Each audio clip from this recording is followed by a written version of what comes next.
So this morning we are very lucky to have a webinar being presented by Nadine Early. And Nadine is our Academic Director in ATC.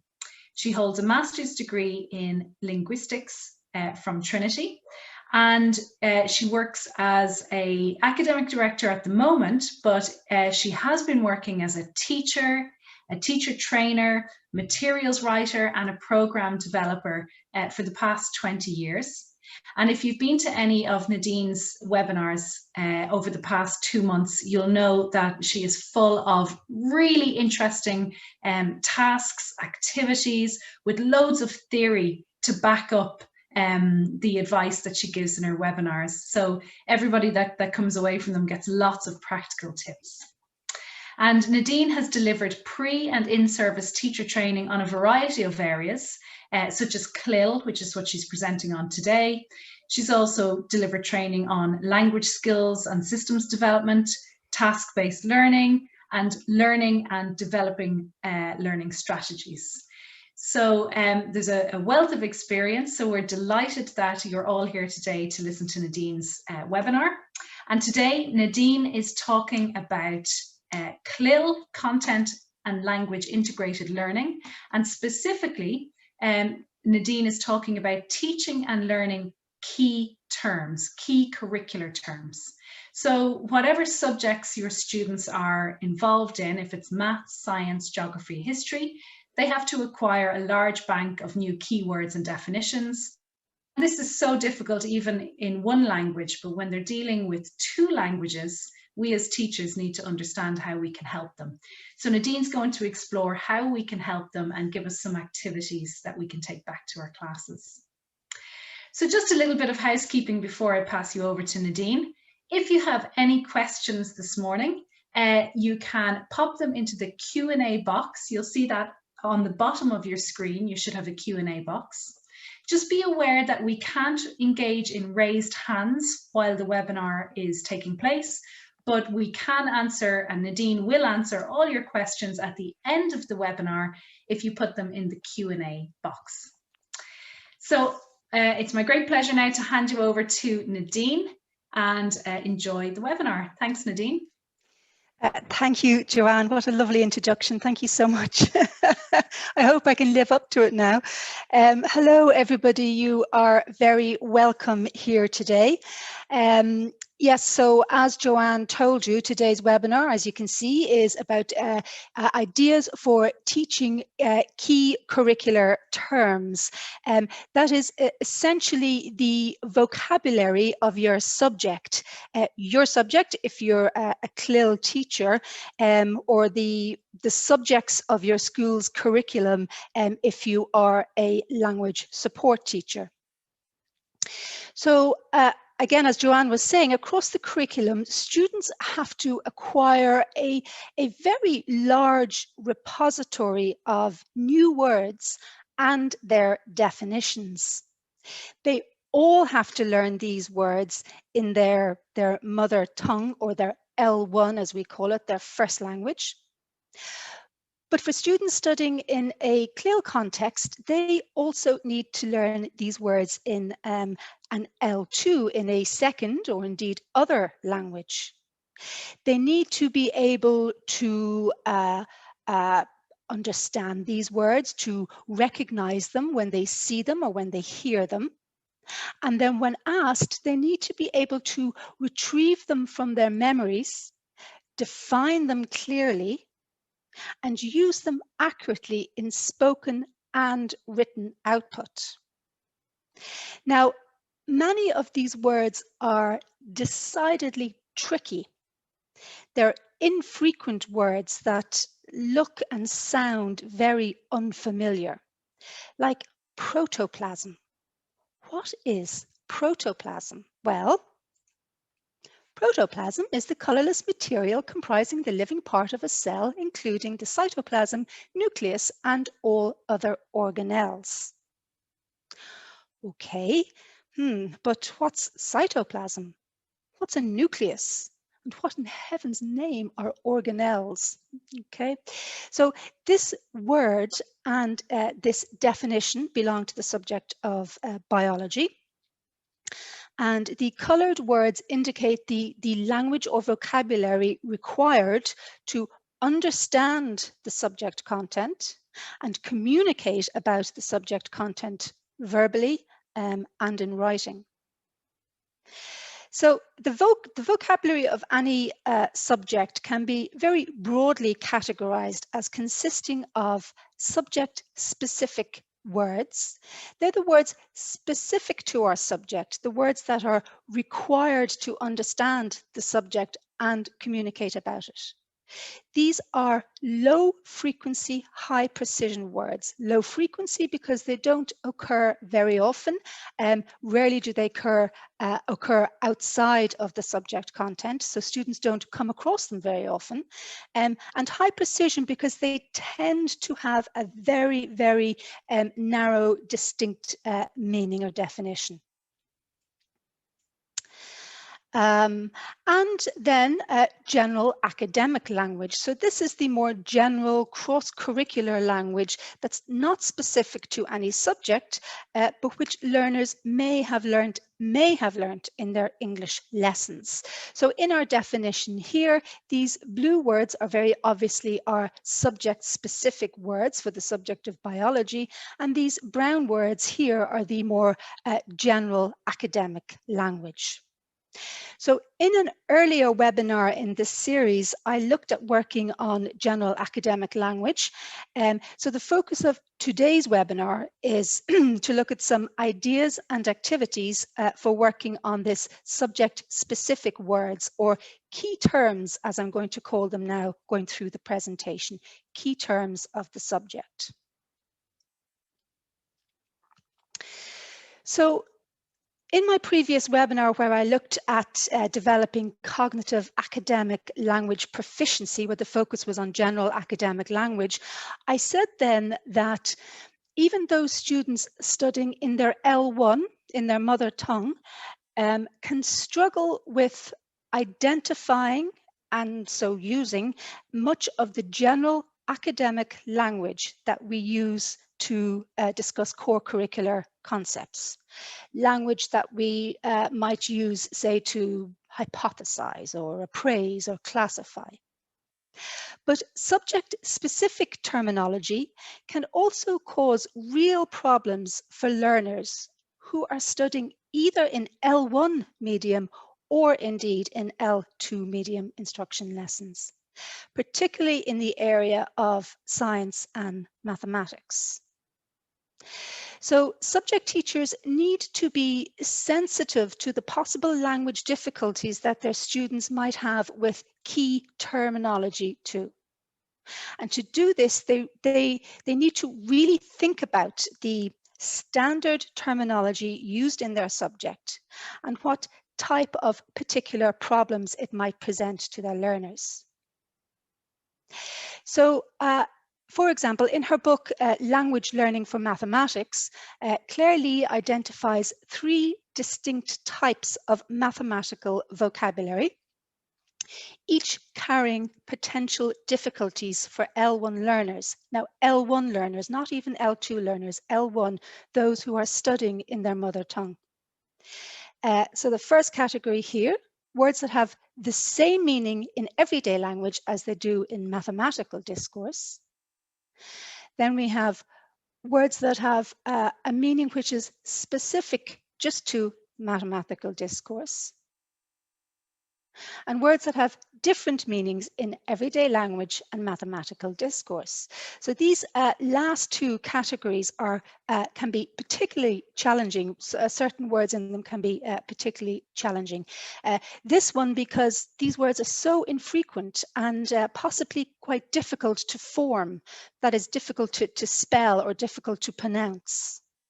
They're very unusual words for the students to look at and to come across and to hear. And this third category, because the meaning of these words cannot be assumed and then transferred between general language and mathematics. So she argues that the maths teacher who draws students' attention to this will be more successful. So in the traditional classroom, where students are learning their subjects through their L1, their mother tongue, they often receive the input, that is the content of the subject, passively. So they might read about it in a text or sit and listen to the teacher explain about a concept in the content, or watch a video on it. And then once that new information has been given, has been passed on to the students, they then have to work with it in some way in order to process it and remember it and practice it and apply it, and of course demonstrate their understanding of it. But being presented with this new information in another language, of course, students need lots of extra support, not just at using it, not just at the output stage, but also at this input stage. So a successful CLIL teacher will be good at mediating between the learners and the subject content. They will recognize potential problems likely to occur at the point of content input and then plan to deal with them accordingly. So CLIL involves a level of mediation by the teacher that's unlikely to exist to the same degree in L1 medium lessons. So how can we do this? How can we mediate the content for the learners? How can we help the learners notice the language of the input? Well, quite simply, we can enhance the input if it is not already enhanced. Key terms tend to be enhanced already in CLIL textbooks, but certainly if they're not, we need to make it our job to enhance them for the students. So we could make sure that the key language is highlighted and brought to the students' attention. We can do this by typing it up again and highlighting the words in bold type, or using color to differentiate the words, or underlining the words, or extracting the key words and putting them over to the side of the text with a glossary, or presenting the keywords or pictures of the keywords to be circled during a listening, for example. We can also, or we should also, make sure that the learners are engaged with the input, and this is crucial, that they are not receiving the input, the content input passively, but rather are actively engaged with it. They should have to work for the input, and this is very important, and this is the basis of all the activities that we're going to look at today. They have to work for the input. And we can use the technique of concept mapping, which is an excellent technique to use as well. So all of this helps learners to notice the language of the input and begin to really cognitively engage with it. So the content of today's webinar, well, first of all, I'm going to look very quickly at the technique of concept mapping, using concept maps or mind maps to present and practice key terms. And then I'm going to present you with 6 activities. These are some of my favorite activities for working with vocabulary, all of which can be used with any subject. These activities all come from the same book, which I have put in the references at the end of the presentation. I've also put an acknowledgement at the end of each activity. It's a wonderful book, and it's jam-packed full of great activity ideas. So it was hard to narrow it down, but I did. So the 6 activities we look at, the first 3 activities here are activities for getting the learners working with the input, helping the learners actively engage with new input and notice new key words. The first activity is one to use when students have to listen to the content input. The second one is when students have to work with a text to read the content input. And the third one is an activity you can use when you want to present content with a diagram.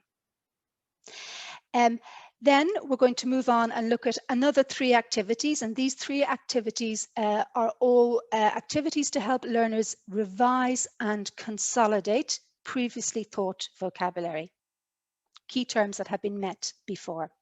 And then finally, hopefully we'll have time, because I've a lot of stuff packed in here, we'll look at some online resources for supporting learning, flashcards and dictionaries. Okay, so starting with concept mapping, teachers need techniques for helping learners identify key terms. They need to be able to, teachers need to be able to organize key terms and offer learners help in memorizing them for future use. And a good technique for doing this is concept mapping, using concept maps.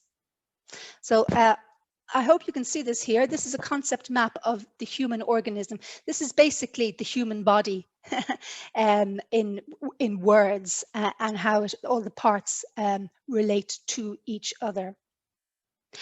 So along the branches of the map, teachers and learners, these are the branches here, teachers and learners can embed the key terms, and see, these are the key terms here in the boxes, all the new words, and also some general academic language that is necessary to communicate about these key terms is made up of, which are made up of, composed of, constructed from, they are components of, which in turn are constructed from. A lovely sentence there. So these maps can be used as a reference tool containing all the basic language from a part of the curriculum or a textbook unit. And if learners are given such a concept map at the start of a lesson or a unit of learning, it's very beneficial, because firstly, they have all the basic terms in one place for ease of reference, both for when they are accessing the input and then later when they are constructing their own output. And secondly, they have a nice generic structure for the organization of the key concepts of the subject content. And so the organization of the key language too. And this is a structure that is determined by the subject itself.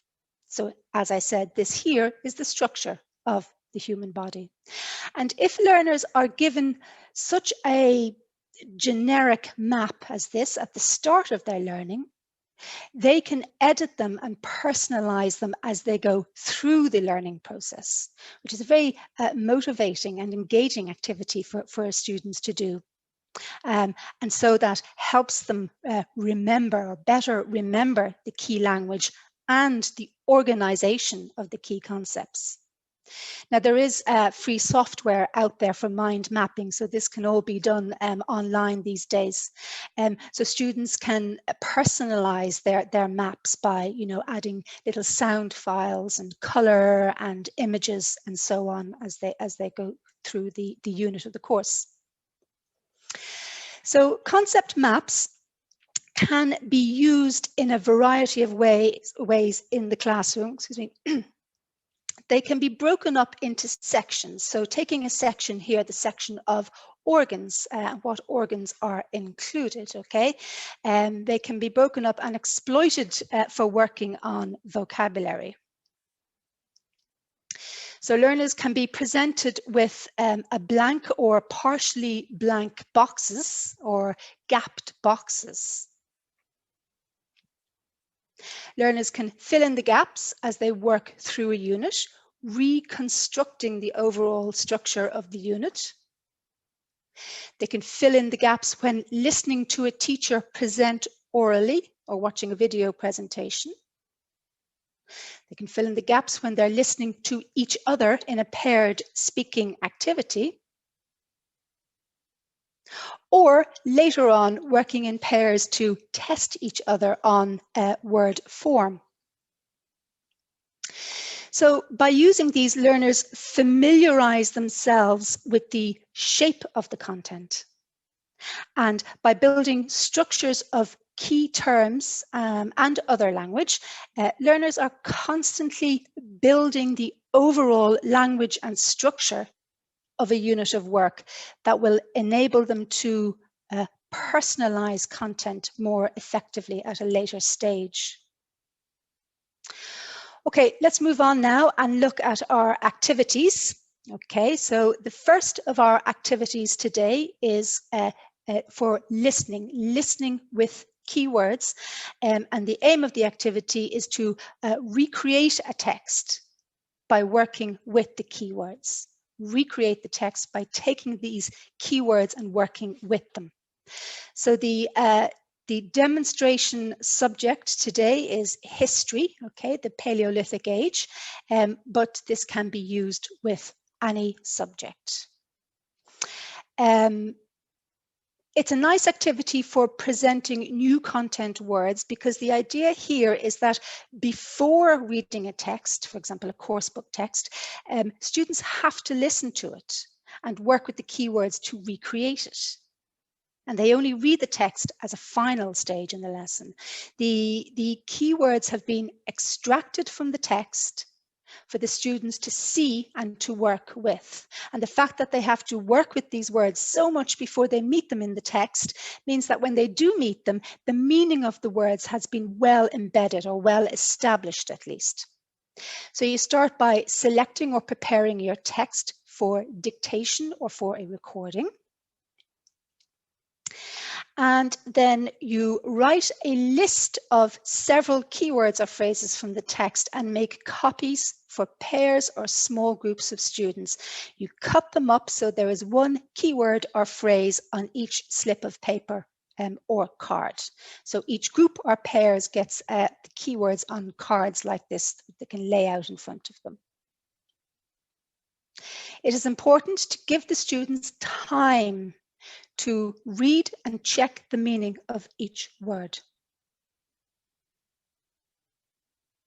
Then you read or you play your text, and students have to listen and place the keywords in the order in which they hear them.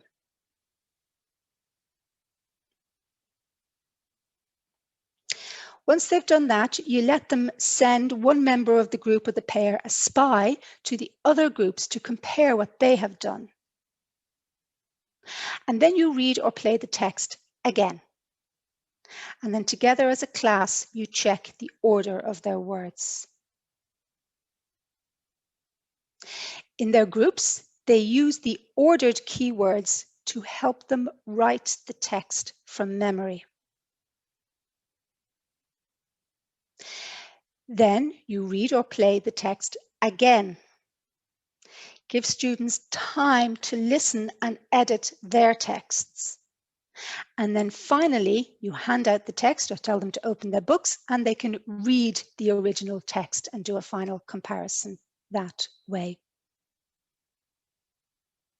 And finally, students translate the keywords into the L1. So note how much work they have done with this text and with the keywords within it before they start reading in their course books. It goes beyond simply giving them the words to check the meaning of in a dictionary before reading. What they're doing here is mapping the meaning of the words and phrases together to communicate a meaningful discourse at the whole text level. Students translate the words into the L1. This is very important to be done at the end of the activity, because it's important to remember that often students are encountering the key terms for the first time, even in their L1. Now, perhaps not so here for this subject and this text, but more than likely in a mathematics or science subject. So we're not just teaching them the words in English, we are teaching them the words and their meanings or their definitions in the L1 too. So every activity should factor in a recording or writing down at the minimum of the key words in the L1. And later, as we'll see, when these words have been learnt and are being revised, part of the revision will be testing their ability to code switch and to translate the words from L1 to L2 and from L2 to L1. And a final little tip I'd like to say on this, and this applies to all activities where I say read the text, read or play the text. These days it's very easy to make a recording using your phone. So I think why put yourself through the work of reading a text 2 or 3 times in a lesson? I would be hoarse by the end of the lesson. So it's not a bad idea to prepare it beforehand, and then you can just play your recording. Okay, here's another activity, the second activity, understanding textbook language. The demonstration subject here is economics, but once again, it can be used with any subject. Again, in this activity, students have to reconstruct a text, but this time they are given some support. This approach is good if your text is quite long or challenging, whereas the previous activity works well with a shorter text. So this is where there's a lot of prep for this particular activity. You need to make a duplicated, gapped text, taking out as many letters, parts of words as you see necessary or appropriate for your aims and your learners. And then you make a copy of this text for each student. You make a list of the key words from the text that you want the students to learn to focus on.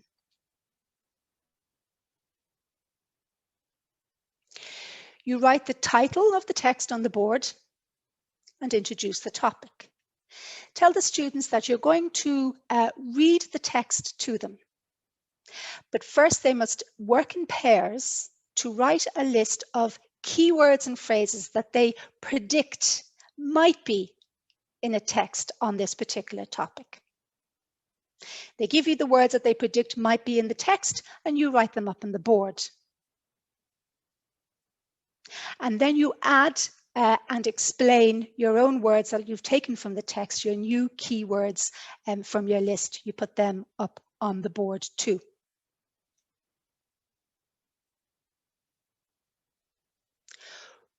Read the text again. Students listen, but do not write anything down. They just listen. Read the text twice more. You can see now why I recommend recording it, so you just have to press play. This time, students write down any of the words and phrases from the board that they hear while you are reading. And when you finish reading, put the students into groups of 3 or 4.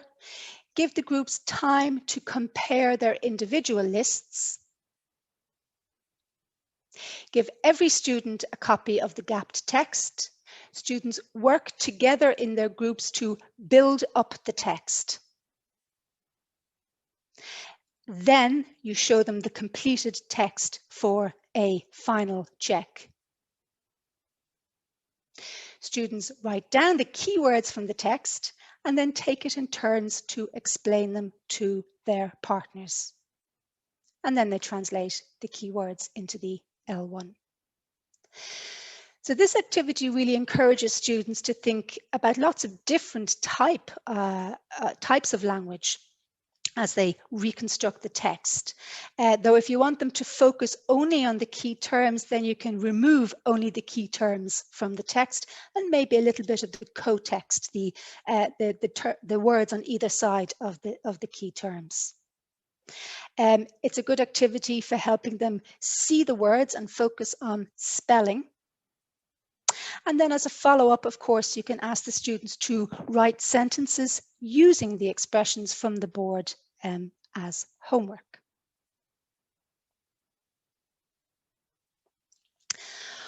Okay, and then the next activity then, this is an activity, as I said, the third one for presenting new terms, working with a diagram. The demonstration subject here obviously is human biology, but once again, this can be used with any subject where you have a diagram that needs to be labeled. So it's particularly good for science subjects for that reason. This activity helps students to memorize keywords by asking them to jumble them up and then work out the correct spelling of each other's jumbled words. So it's an activity that works very well with visual and spatial intelligence. I think this activity is great fun. I love this activity. Okay, so you write your keywords on the board, but importantly, do not write them in a vertical line. Just put them randomly around the board in no particular order.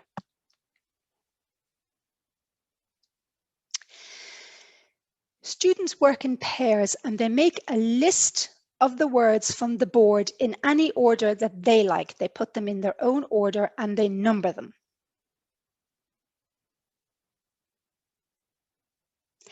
Now they match their words to their picture by writing the appropriate number. Shoulder blades, number 1. Hand bones, number 2. Skull, number 3, and so on.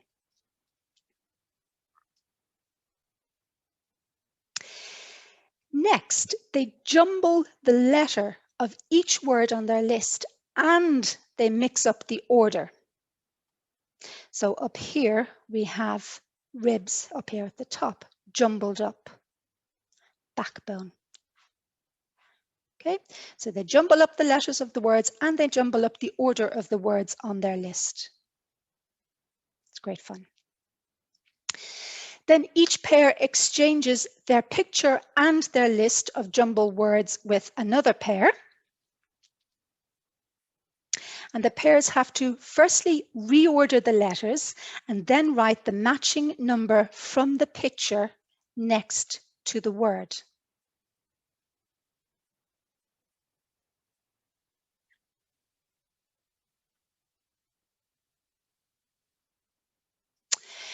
They give back their work to the pair who wrote it for them to check. And then they translate the keywords into the L1. Students really enjoy doing this activity. It's great fun because they are responsible for jumbling up the words, so they have a certain amount of autonomy in the activity. They get to make their own decisions about how the activity will work. And this process of jumbling up and reordering is a really good way to help the learners memorize the words and really notice and focus on the spellings of the words. And in fact, they probably learn as much from creating the activity as they do from working on the activity that they are given from the other pair. So it's a really good one. Okay, so there were 3 activities for presenting new content. So now we're going to move on and check the time. Okay, we're going to move on to look at activities that we would use to revise and consolidate previously learnt vocabulary. So a single encounter with a new word or phrase is not enough to ensure it is learnt. And I think any language teacher or anybody who has studied a language themselves knows this. Subsequent encounters are essential. The research on this varies, but the most common estimates are that you need at least 5 to 7 more encounters with a new word before you have it learnt or even kind of partially learnt. We also know that learning is facilitated by revisiting an item and using it. So revisiting it again, and then taking it and using it in an activity again. This facilitates learning and memory. So we should integrate activities into our lessons that give learners the opportunity to re-engage with key terms and their definitions. again and again. And I can't stress this enough.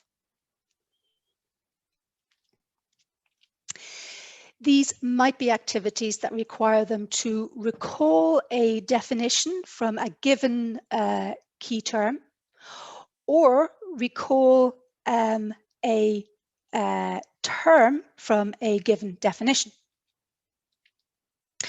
By doing such activities, we help consolidate the learning and help to anchor these words in our learners' minds. Okay, so let's quickly look at a few activities now to do just that. The first one I'm sure you're all familiar with. It's a very common activity, the odd one out. So the aim is to revise keywords and their definition. The demonstration subject here, again, is human biology, parts of the body. But, you know, once again, it can be used with any subject. There's all sorts of different parts of the body used in this activity. So it's a good one to do at the end of a course when you want to revise all the key terms together that have been presented over the course or the book.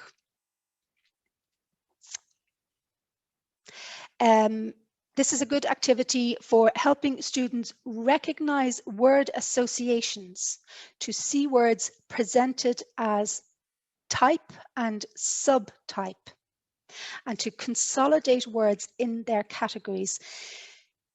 It's also a good activity to give practice and revision in describing or defining keywords. So you dictate the first list, number 1. Students write down all the words you dictate, keeping in mind this is not new vocabulary, okay? They've met it before. Students work in pairs to check the spelling of the words, continue until all lists have been dictated, and then students work in pairs to underline what they think is the odd one out in each list.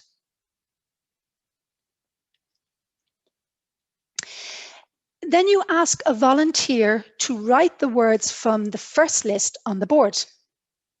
Check the spelling with the class, make sure everyone has spelt the words correctly. Then you call one pair to the board and ask them to underline what they think is the odd word out and to give reasons for their choice. The sacculus is the odd word out, we think, because it is in the ear and the others are in the eye. Get another volunteer to write list 2, call another pair to the board and continue until all the lists are complete. Clean the board, and in pairs, students test each other on spellings and meanings. And then, of course, as always, students translate the words into L1 and test each other on the translations. So a good way to do this is to have the students write each word on a slip of paper, a flashcard essentially, with the translation on the back. And they take turns to hold up a piece of paper for their partner, and the partner has to say what's on the other side. So they're either translating from target language to L1 or from L1 to target language. And this switching to and from the two languages is very beneficial. The next activity, again, another one you're probably very familiar with, is a word puzzle. The demonstration subject here is maths, but once again, it can be used with any subject, particularly if you want to revise all the core or key terminology. This activity facilitates students in memorizing and consolidating previously learned keywords. It also gives students practice in writing definitions and descriptions, and it gives them practice in asking for and giving definitions orally or verbally. Part of this activity is student generated. They have to write their own definitions or clues for other students to guess. So it's very motivating, and lots of learning takes place while the students discuss together how best to define the keywords. So the activity here is really about the definitions of the keywords. So you write a list of about 12 words, an even number that you want the students to focus on, and you put them in a chart like this.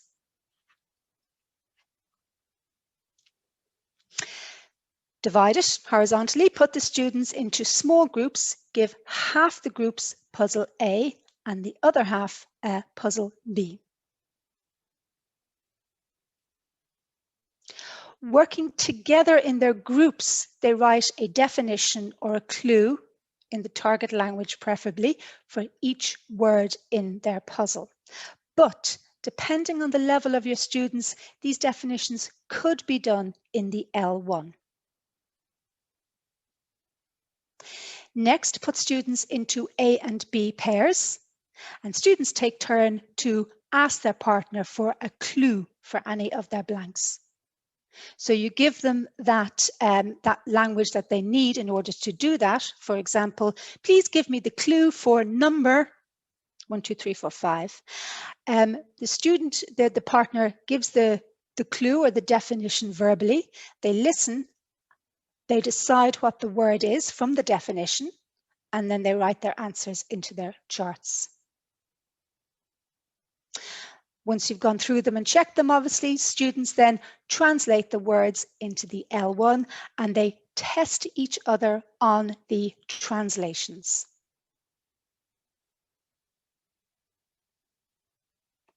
Okay, and the last of our activities. Now, I love this activity. Have to go through it a bit quickly though, because we're short enough on time. So, true-false dictation. The demonstration subject here is biology. This, again, it's a revision activity for previously taught content. I do love this activity because it focuses on listening, decoding and processing for meaning, correcting sentences, and translating. So this activity is a very cognitively demanding activity. But as such, it provides great benefits because of the deep level of processing that occurs as learners do this activity.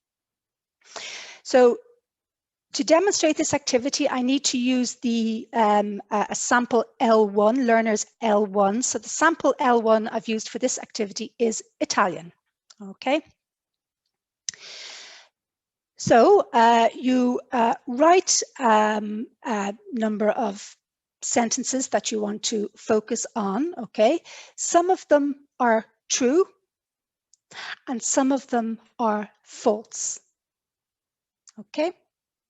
These sentences are all contain the key language or the target language of the unit. Some are true, some are false. Tell students you're going to dictate these sentences to them in English. They have to listen and decide if each sentence is true or false. Read each sentence twice. So they listen. If they think a sentence is true,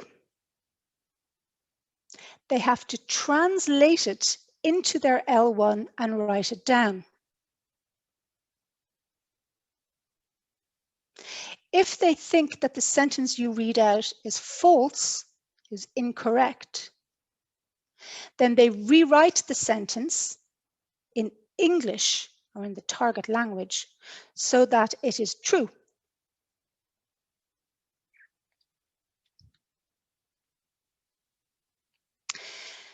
For the next step, for lower levels, you can put some of the keywords on the board.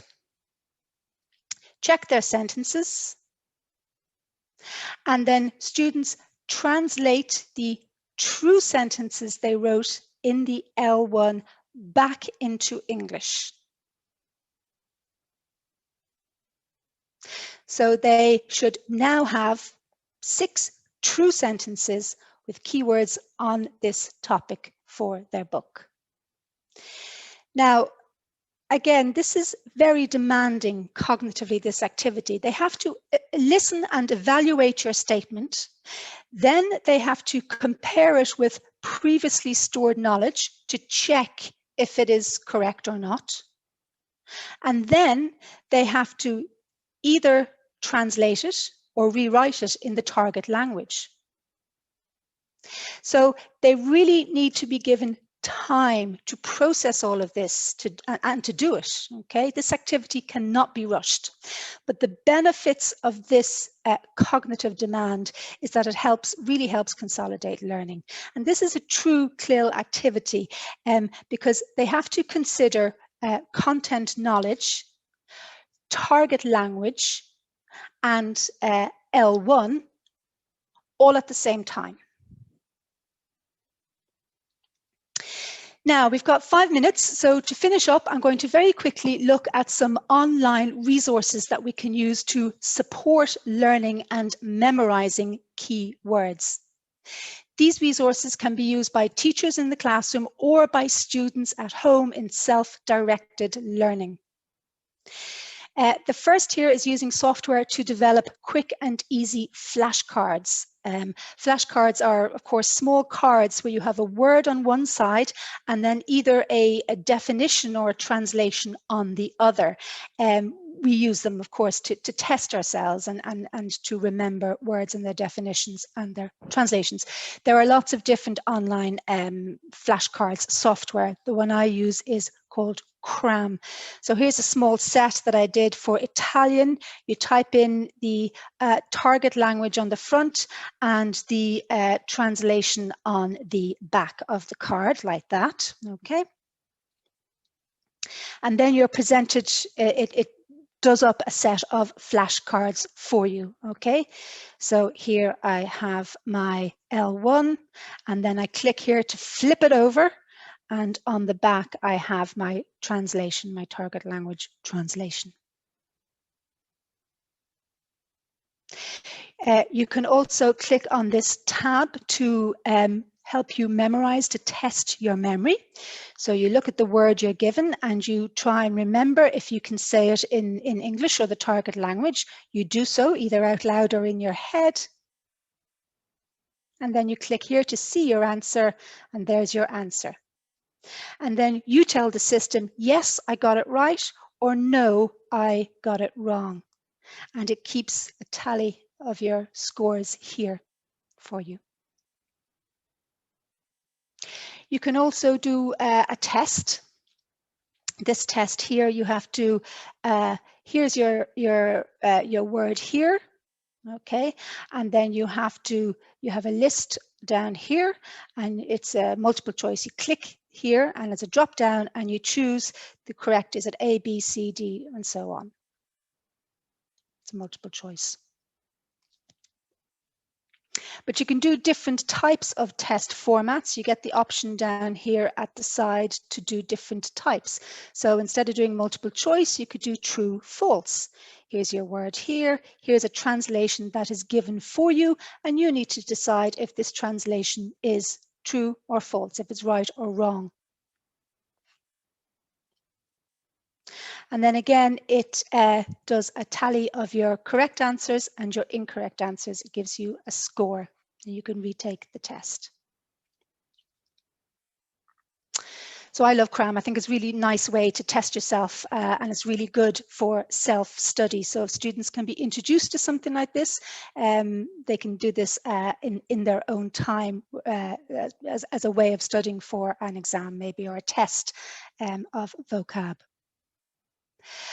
And then finally, dictionaries. There's lots of different online dictionaries. The 3 I'm going to look at now are all free. This is the Oxford Learner Dictionary.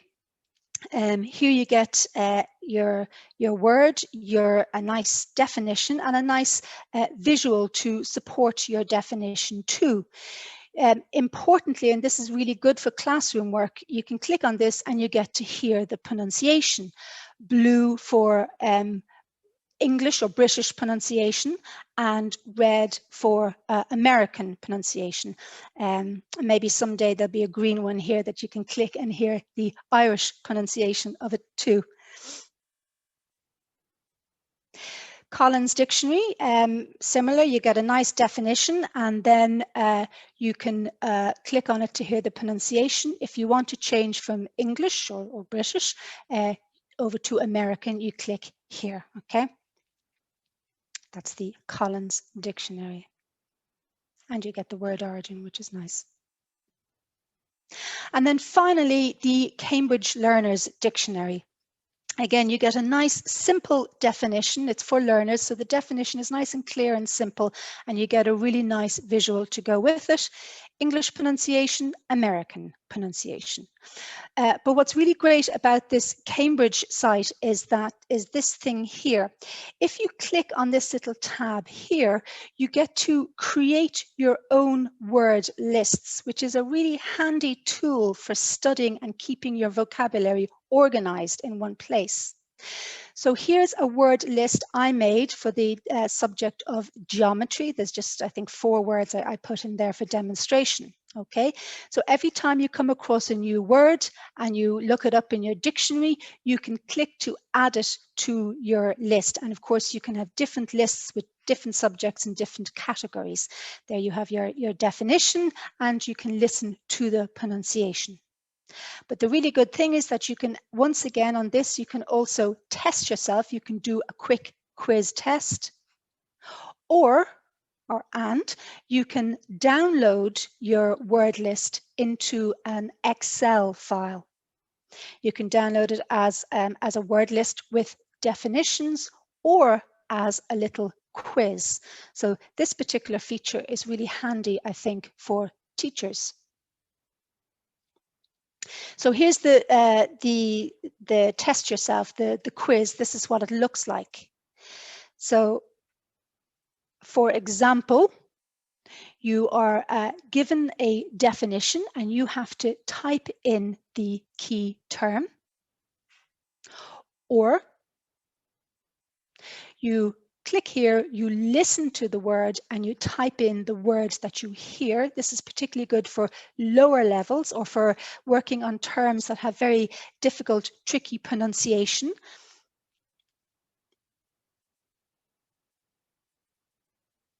And then it tells you if you got them right or if you got them wrong, and what, if you got it wrong, what the correct answer actually was.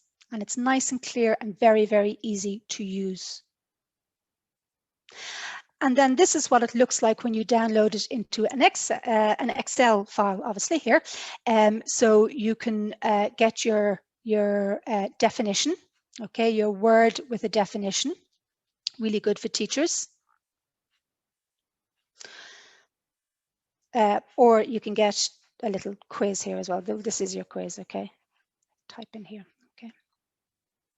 So, sorry, a little bit rushed there, but I'm conscious that I need to leave a bit of time for questions at the end. So here's my references and resources. There's all the online resources that I just looked at there, and this book here, Teaching Other Subjects Through English, is the book where I got the activities from. As I said, it's a really good practical resource book for teachers. Thank you. Fantastic. Thank you so much, Nadine. So many tasks in there. They were just really, really helpful. And when you think about it, students have to go through so much. There's so much learning they have to do when they're learning a subject through a second language. So it's great to have all those tips this morning. So we have some questions that have come in through the question and answer box first. So Mary has a question. She'd like to know, how long should the text for the listening task be, or does this depend on age or language level? Very good question, Mary, but I think that's one of those how long is a piece of string questions, unfortunately, because it does very much depend on the age and level of your students and what kind of cognitive demands are inherent in the text, how tricky or simple the language is, and what it is you want them to do with the text. If you're reading out a text that you want them to reconstruct, I think it's wise to keep it quite short, 1 or 2 paragraphs at the maximum. But again, if they're very low levels or if they're quite young, maybe it might be just a few lines, one short paragraph. Great. Okay, and a second question from Mary. Any tips for word formation of subject-related vocabulary? So Mary finds that sometimes students are using the wrong form of the base word when they're writing. So then their writing doesn't actually reflect how much they really know. So they're making errors, grammatical and structural errors within word formation. Yeah, I mean, I think this is a really interesting area of study in the whole area of vocabulary, looking at the root or base forms of words, and then studying the suffixes, prefixes, suffixes, affixes, the little bits that we stick on the beginning of the word or the end of the word to create a new or a new-ish word with a slightly different meaning. It should certainly be part of a vocabulary course. I don't know if there would be time to do that type of study in the CLIL classroom, but it's certainly work that a language support teacher might do with his or her students in a language class.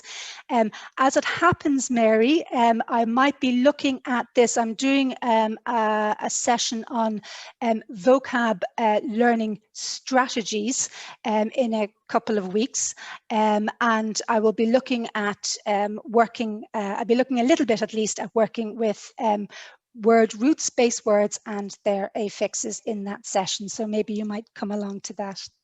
Fantastic, yeah.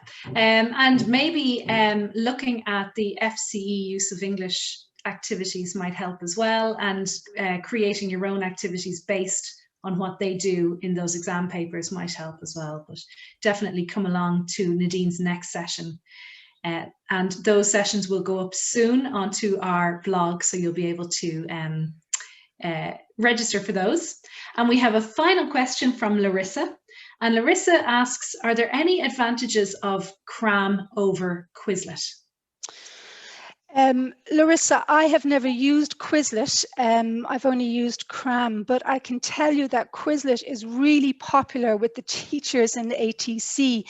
When I talk to them about their approaches to teaching vocabulary, Quizlet comes up again and again. CRAM is just one of those things that I found once upon a time and I stuck with it. You know, you do that, you find something you like and you stick with it. So I'm not familiar with Quizlet, but I know Quizlet is very, very popular. And I think it does kind of the same thing. Yeah, and I'm like Nadine, except the opposite. So I use Quizlet a lot, and it's very user friendly. It's great for the students to get stuck into. So I think it's what you're used to and what your students are used to. I'm just going to put that in the chat because that came in the Q&A, and I'm not sure if it's visible. So it's Quizlet. Quizlet, yeah. That's it, isn't it? Yeah, that's it. Yeah. Brilliant. So if there are any more questions, you can pop them into the chat or the Q&A. And while you're doing that, I would like to thank Nadine for such an interesting, packed webinar, again, with so many great ideas that we can take back, practical ideas we can take back to the classroom. So thank you so much. And thank you to everyone for your comments. The comments are so lovely to read. And it's great to see such an array of teachers and different nationalities with us every week.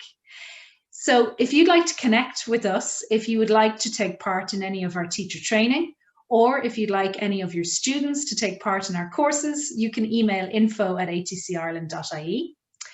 You can also go to our website, atcschools.com, and you'll see all our online and face-to-face courses there. But if you want to connect even further and have a look at our blog, that's eltconnect.com. And this is a fantastic blog run by Aoife McLaughlin, who is our Director of Studies in Bray. And on that blog, you can get lesson plans, read different articles on various strands of education, and you can also access all of our webinars that we've been running since the start of March. You can also register for all our upcoming webinars. So we will continue these webinars until June. So our final webinar will be on the 1st of June. So make sure you have a look at what's coming up and register there. And if you want to have a chat with me this Thursday, I will be on Facebook at 1 p.m. Irish time. Just go on to ATC Language Schools Facebook page, and I will be there talking about what I found most useful, or the key takeaways from this session. And if you have any questions, you can come to us then. So hopefully we'll see you there. So thank you again to Nadine, and thank you to everybody who came along. Fantastic to see you all. And we will see you either on Thursday or next week. Thanks everybody. Bye-bye. Thanks guys. Bye.